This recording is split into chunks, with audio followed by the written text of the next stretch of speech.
This is Canada's Cast and Blast podcast, dedicated to anglers and hunters. For amazing tips and demonstrations that you've heard about right on this podcast, visit castandblastcanada.com. And now let's join the boys deep in the woods lakeside. We'll find Roger Tumanieri and Brian Glassy.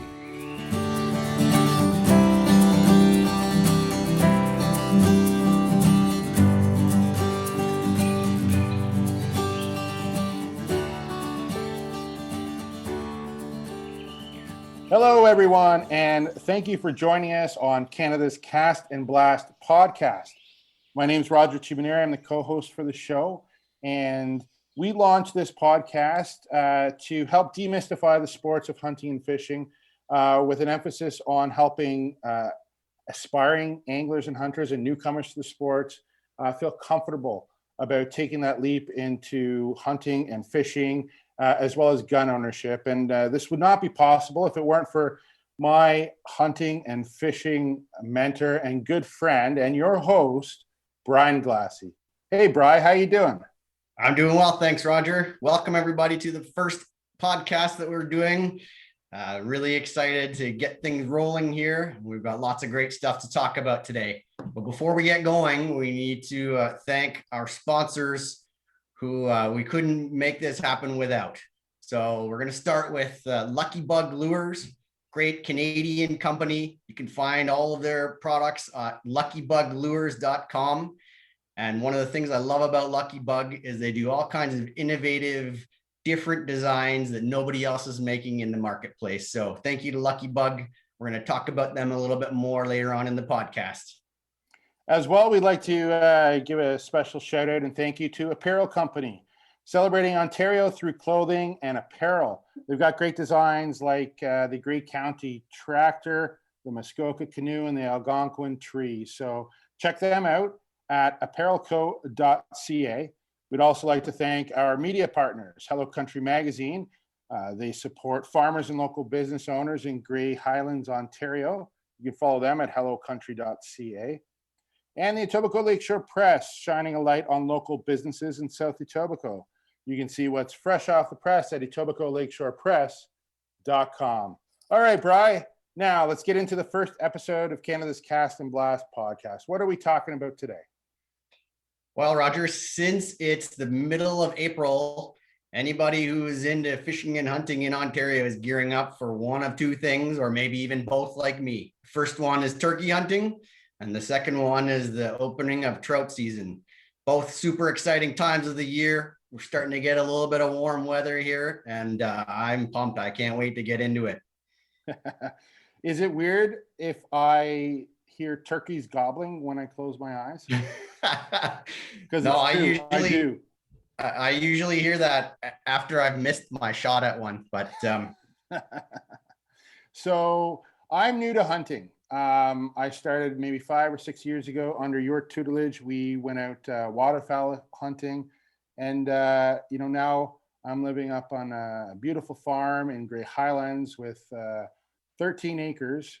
And last season was my first time turkey hunting, and I could have sworn turkeys were all over the place, everywhere except for on my property. What are some of the tips and tricks we can offer our sort of new or aspiring turkey hunters to figure out where these birds are going to be come April 25th, the season opener? Well, I would say, first of all, although I'm slightly more seasoned turkey hunter than you, I would consider myself a newbie as well. So we're going to learn this process together. But the first thing to realize is that turkey hunting can be a little bit frustrating. Turkeys have incredibly good vision and incredibly good hearing. And if you don't have your game together, you won't get a turkey close enough to be able to take a shot. So let's talk a little bit about where we start. And the starting is now and even before now, and that is trying to find the turkeys to begin with. So during the winter, all of the turkeys group up into large groups with the males and the females. Around about the end of March, beginning of April, they start to break up. And the reason they're breaking up is they break up into groups of females, small groups of females, and then the males are separate The hunting season is in the spring. You're only able to shoot a male. So what we really need to figure out first is where the males are and where they're going. If you can figure that out, then we can put together a game plan as to how we can try to intercept them or call them into us.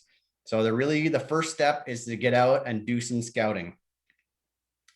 Let's talk a little bit about what mistakes could be made during that process, because there's plenty of mistakes. There's millions of ways that you can mess things up.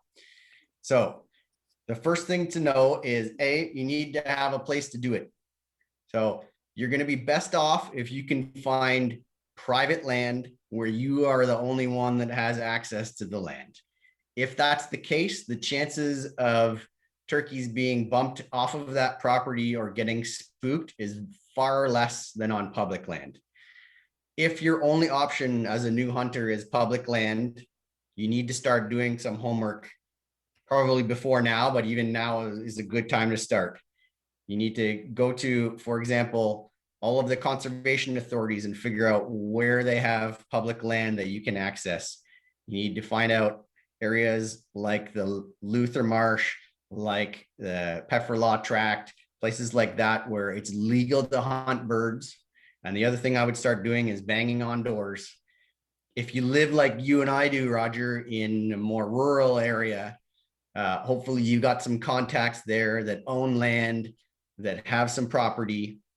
And what you're looking for on those properties generally is a mixture of hardwood brush and open areas. The male turkeys are going to be in those open areas doing their breeding thing. So what they do is they go out and they puff up their chest and they spread out their fan and they strut.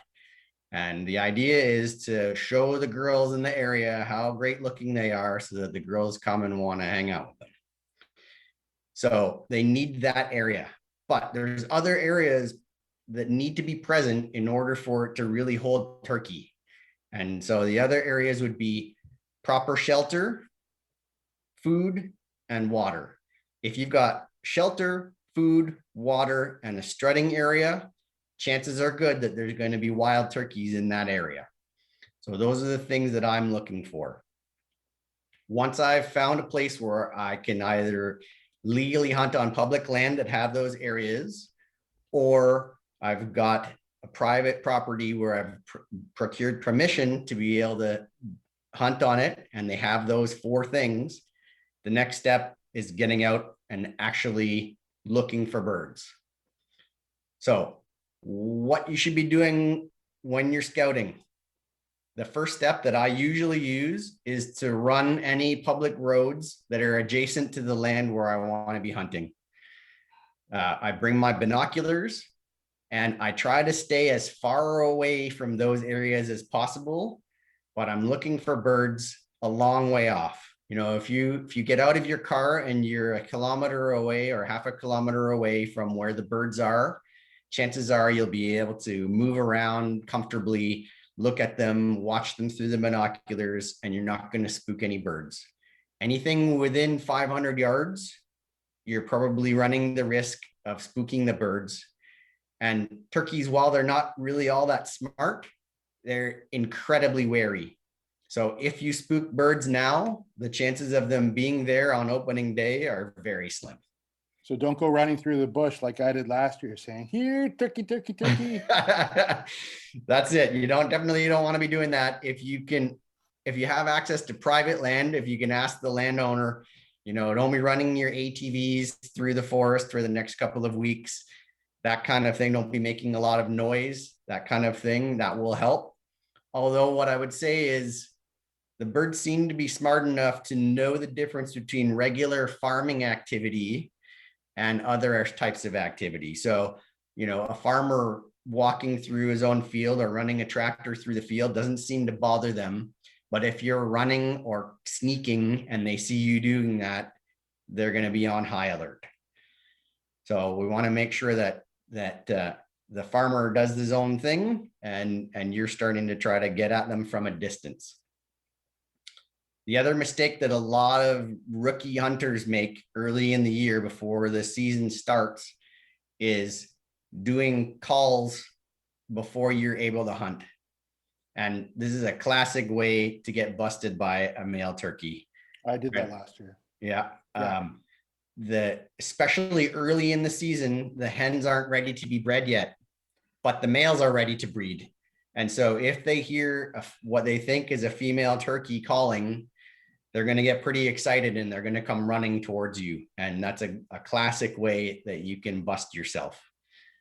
So I would avoid doing any calling. The other thing I make sure I'm doing is once I've done the perimeter scouting, either I've found birds or I've seen some sign, the next step is to get into the bush or get into that area a little tighter and see if you can start patterning birds.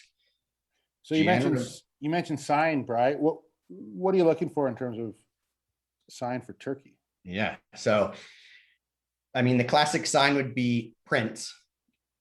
Generally, what I'm looking for is what my hunting mentor refers to as a mud trap.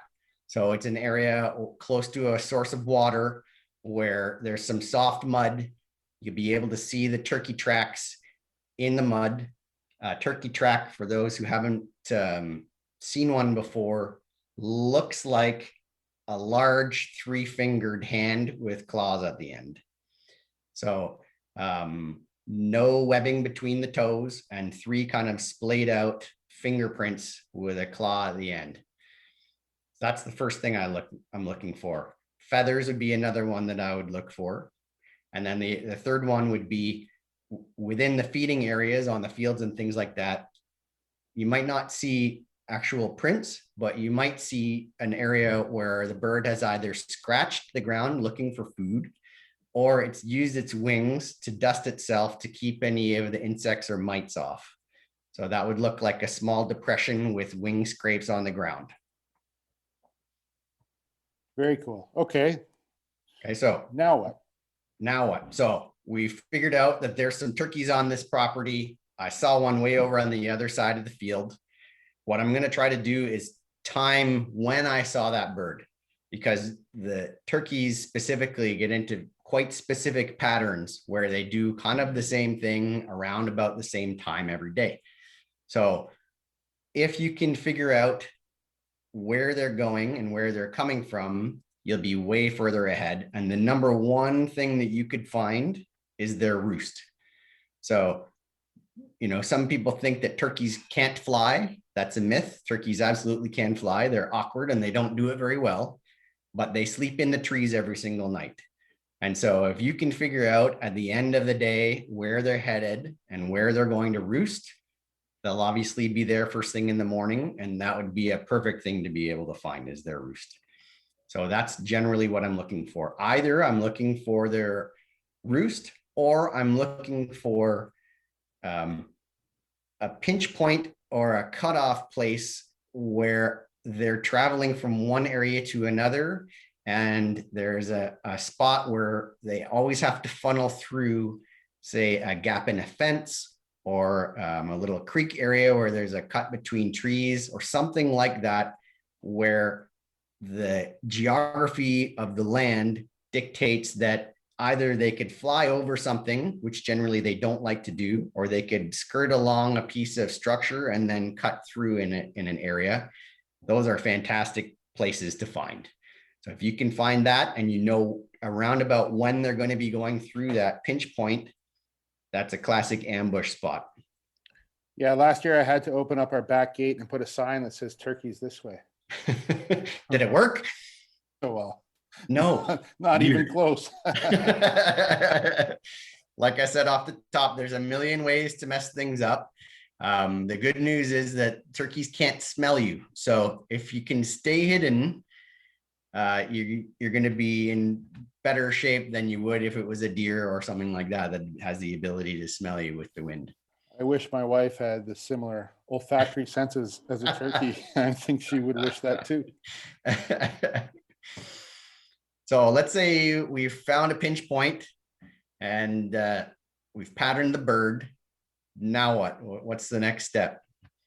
I've made the mistake along the way of of patterning a bird that was coming down in one part of a field. There was a bush lot, and then I didn't have access where it was flying down from the roost. There, between there and me, where I did have access, there was a bush lot. The bird was flying down first thing in the morning where I didn't have permission, working its way through the bush lot, and by about 10:30 or 11 was on the field where I did have permission, strutting away. And I thought, opening day, I'm going to get there at 9 in the morning. The turkeys never showed up any earlier than 10 or 10:30. I'll have plenty of time to get set up, and I'll be in good shape. And I got there at 9 in the morning, and the bird, for the first time in 3 weeks, was on the field when I got there. And it was a huge tom, and I was very excited. So I tried to put the sneak on it. And like I said, turkeys have incredible eyesight and incredible hearing. And he saw me and he was gone. So 1,000,001 ways to mess things up, for sure. One of the prime things that you could do to put yourself ahead of the game is to get in way before first light. If you've patterned a bird and you know that they're going to be on a field at some point in the day, a great thing to do is to get there an hour and a half before first light, get set up, find a comfortable tree to sit back on, get ready, and sit. Because if you try to sneak in on a bird, the chances of it happening are very slim. Yep. Now, just for our new and aspiring hunters, what would a turkey hunter typically wear? Because the camouflage you might wear for turkey is going to vary for that which you'd wear for deer hunting, for example. Sure. Great question. So generally what I'm trying to do with camo is match the area where I'm going to be. And so depending on the year, you could be sitting amongst really brown trees, or looks like this year on opening day, everything is going to have, all the trees are going to have popped, all the grass is going to have started growing. And so you're going to need to be dressed in a green camo. And the other thing is you need to be fully camoed head to toe. Imagine that you're trying to hide from a human being in their living room, right? And if you keep that in your head, that's a pretty good indication of the level that you need to be at in order to not be seen.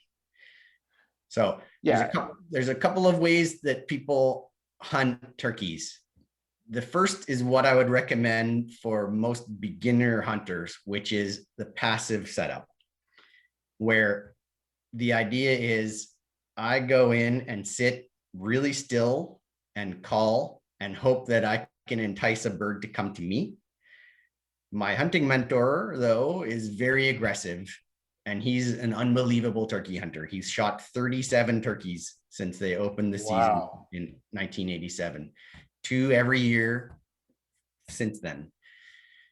So, and the way he hunts is much more aggressive. He's hunting by calling to see where the birds are. As soon as he hears a bird, he tries to make the approach to them. He's very successful with it, but if you don't know what you're doing, like me, the chances are very strong that you're not going to get close enough to be able to take a shot by doing it that way. You're, in my opinion, as a beginner, you're much better off to try the passive approach, especially earlier in the year. They haven't had any contact with humans since May of last year. And so they're going to be much less wary. After the first couple of weeks of the season and a couple of birds have been shot and maybe they've been bumped by other hunters and things like that, you're going to have to up your game a little bit. But at the beginning of the season, it's a great idea to just find a good spot and sit and be quiet and still. The other question is to decoy or not to decoy. And so that's one that we could probably debate till the cows come home. I've heard many, many stories and seen it myself where I've used a hen decoy and the tom sees your decoy and hears your calling and starts to come to you and then hangs up and stops out of gun range, because what they're used to having a wild turkey, natural turkey do is when the big Tom struts, the girls go crazy and they go to him. So the male will come looking until they can see the female, and then they puff up and strut. And generally, if they're a big Tom, the females come to them. So I've had more success with just calling and not using a decoy. Or if I'm going to use a decoy, I'll use a Jake decoy, which is a small male, imitates a small male. And the big Toms will come in because they're being territorial and they think that a Jake is with a female, and they'll come in. And I've even seen videos of a big Tom beating the crap out of a Jake decoy to try to get the Jake to go away. So we got Toms, which are the big males, Jakes are the smaller males, and hens are the females. You got it. That's the general dynamic. So not too far off from humans. From going to the bar. You got it. And just like humans, the biggest, best looking guys get most of the girls. That's how it works. I hear you. Okay, so man, there's a lot to talk about. We're just kind of scraping the surface here. Yeah. So we talk a bit about scouting, getting in early, wearing the right stuff. Now what? So one other before we go on, one other thing about wearing the right stuff. Yep. When I say head to toe camo, I mean, yeah, you mean it. Head to toe. Your face needs to be covered with a face mask. Yeah. Your hands need to be covered.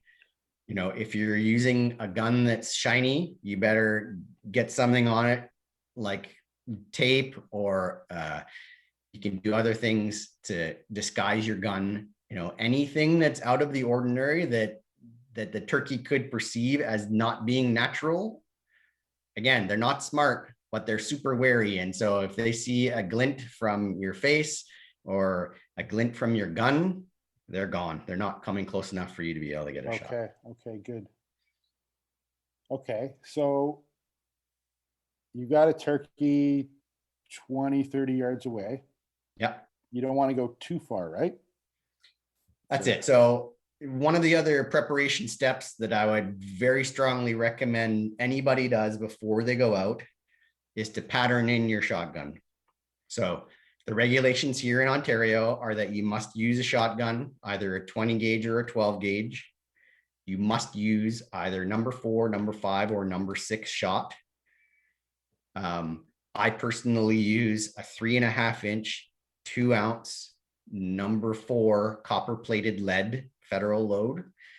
The reason I'm using that specific load is before I went out hunting, I went to my buddy's farmer's field and I set up a patterning board with a piece of cardboard at 20 yards, and I shot and figured out where my shot was landing. The best thing to do is you can buy targets from any good hunting store, Canadian Tire, that are shaped like a turkey. And I shoot at that turkey from known distances and figure out how many pellets I would get into the head and neck. You're generally looking at least 7, the more the better. Obviously, the load that I shoot, I'm running, 25 to 30 pellets at 20 yards in the kill zone, 15 to 20 at 30 yards, 10-ish at 35 yards, and then anything beyond about 40 yards. I might be able to drop a bird, but I'm not comfortable taking a shot where I think I might only wound a bird and have it run off and die a slow, horrible death. That's not ethical. And so you need to be able to know what your gun does and how far you can shoot before you take the shot. Very important. Yeah, wise words. So and that's kind of the fun part too. Yeah, absolutely. Yeah.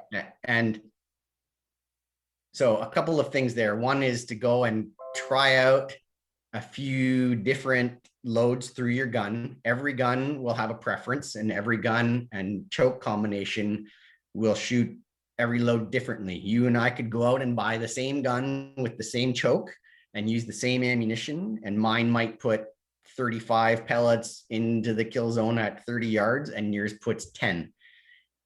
for whatever reason, there's just micron differences in the tolerances in every single gun that's produced. So you need to find out what's going to shoot properly through your gun. So that's the first thing. Lost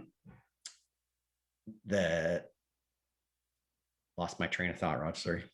That's okay. We're talking about patterning shotguns, how much fun it is, and what not to do, which is draw pictures of turkeys on old pizza boxes, which is what I did last year because I was too cheap to order in turkey targets.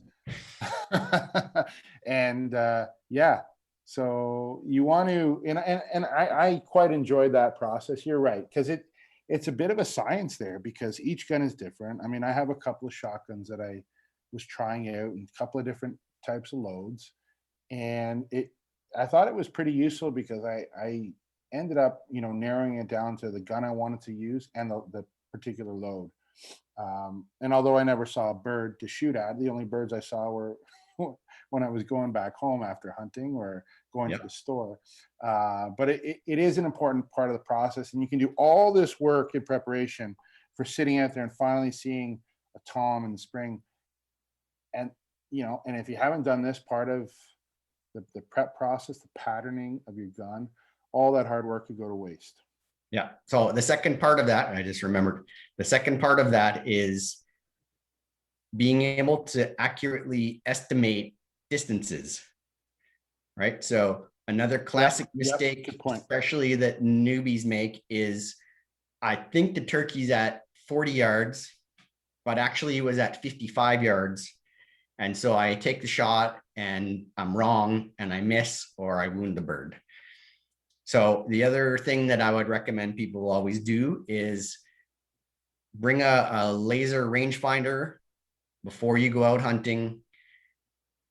Try to estimate some distances, right? Sit somewhere and go, I think that tree is 30 yards away. Laser range find it and go, oh, actually it was 35 yards.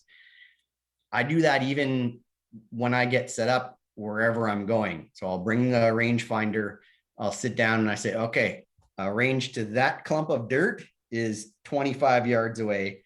The rise of the hill over there, that's 40 yards away. And that gives you a few different range points so that you can try to accurately estimate, because part of the estimation is knowing how big the bird is, right? And if it's a huge bird, it looks like it's closer than it is because it's so big. Or the other way around, if it's a smaller jake, it might be 30 yards away, but you think it's farther away because it's small. So perspective can play some tricks on you. Yep, that makes sense. So that's it. That's all you need to know now for turkey hunting. That's it. You heard it here first. That's it. So clearly there's a heck of a lot more that we can talk about with respect to turkey hunting, not the least of which are the ones that didn't get away.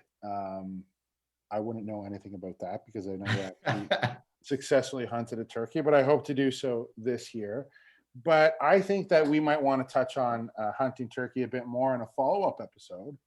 And maybe we could shift gears slightly towards something our angling friends might be happy to hear about, which is trout season. So when does trout season kick off in Ontario, Bry?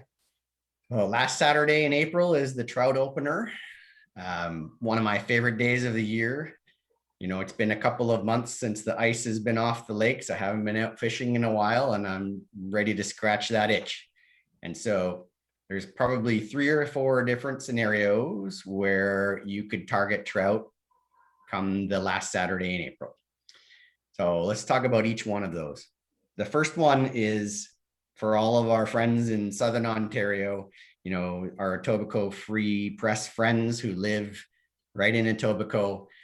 You've got all of the tributaries that run into Lake Ontario. Virtually all of them will host a run of trout up into the rivers out of the Great Lakes. So you've got, starting in the west, you know, you've got the Niagara River, Port Dalhousie, even though it's not really a river, has a run of trout there. Bronte Creek, Credit River, Humber River, all of those get a run of trout already going right now. In fact, if you really die hard, most of those rivers have an open section of the river that's open year round generally from kind of Dundas south or close to the lake and south. So you might be able to also catch trout staging at the river mouths before they run up the rivers. So in those scenarios, what I'm looking for is a couple of things. That the tributary runs, some of it is timing. A lot of it is what's happening with the rain and the rivers. So when I say staging, what happens is the trout live in Lake Ontario most of their lives. They spawn in the rivers. And what they'll do is they'll gather in large groups at the mouth of the river, still in the lake, until we get a big rain event. When the rivers come up, the trout run into the rivers because that makes it easier for them to get upstream to the spawning grounds. So you can catch trout right now at the mouths of all of those rivers by casting spoons and spinners off the shore. People use row bags, people use worms even under a float. And so that's an option right now. What I'm looking for is a big rain. Each river will have a different clear time, meaning the rain will cause a freshet, which is the flow of all of the rain and drain water into the river system. The river will rise and then drop back to its normal low water level. And so what I'm really looking for is after the peak, the river will start coming down. And generally we're looking for a nice greenish color. If the river is chocolate milk color, it becomes very difficult for the trout to see your bait. And so the chances of catching them are quite a bit lower. Even though they've come into the river and the river might be loaded with fish, if the river's dirty, it makes it very difficult. So generally the best conditions are after that's happened, the river's starting to drop again. It's still got some color. So the fish aren't really spooky. The water's not gin clear. So they're not quite as concerned about you if they see you. They're not quite as concerned of ospreys and things like that that might eat them from above. And so that's what I'm looking for in those rivers. Awesome. Clear times can vary depending on the size of the river. So Bronte Creek, if we get a rain today, you better be there tomorrow because that's when the green water is going to be. If that happens on the Credit River, it's more like a 3-day clear time where we get a heavy rain. It takes 2 or 3 days for the river to get back down to the level where it needs to be in order for the conditions to be perfect. Holy smokes. So trout fishing, much like turkey hunting, there's just a heck of a lot that we need to know about. So maybe something we can add into another podcast. But Brian, just as we wrap up our very first show, congrats, by the way, this has been super fun. Thank you. Maybe we could throw a plug in here for our sponsor, Lucky Bug Lures, as we talk about trout fishing. Yeah, you bet. And you know what? Lucky Bug makes a lure that I really like to use in the rivers that we were just talking about. So they make a lure called the Bingo Bug.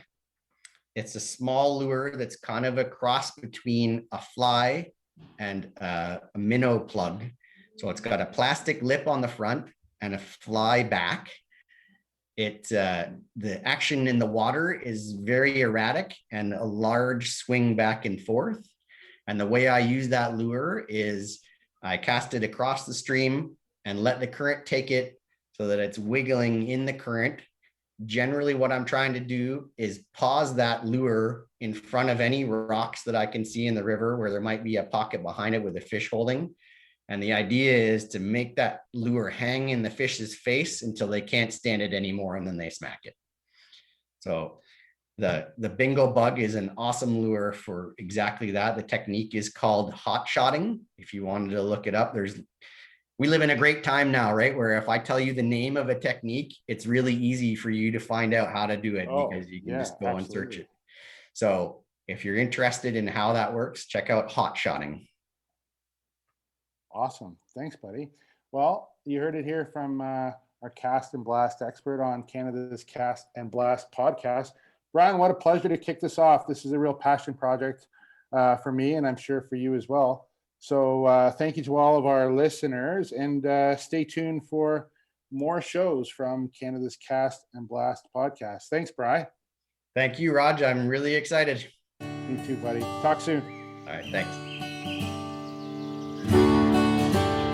This has been Canada's Cast and Blast podcast. Don't forget to subscribe to the podcast wherever you're listening, and if that happens to be on YouTube, hit the notification button so you'll be told every time we post something new.